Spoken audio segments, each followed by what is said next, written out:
ధనము, పూజలు, ధ్యానము ఇవన్నీ మంచివే. కానీ వీటికన్నా గొప్పది మరి ఒకటి ఉన్నది. ఒక చిన్న ఉదాహరణ తీసుకుందాం. ఒక ఏ అండ్ బి పర్సన్ ఉన్నారు.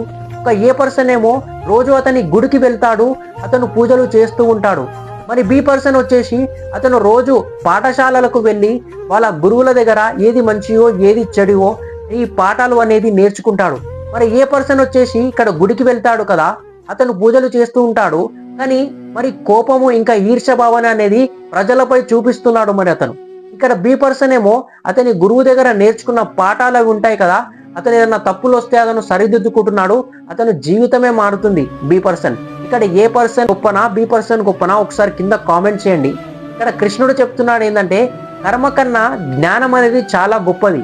ఎందుకంటే జ్ఞానం అనేది మన లోపల నుంచి మార్చేస్తున్నది. ముందుగా నీ జీవితం మారాలంటే ముందుగా ఇక్కడ నీ ఆలోచన మారాలి. హరే కృష్ణ.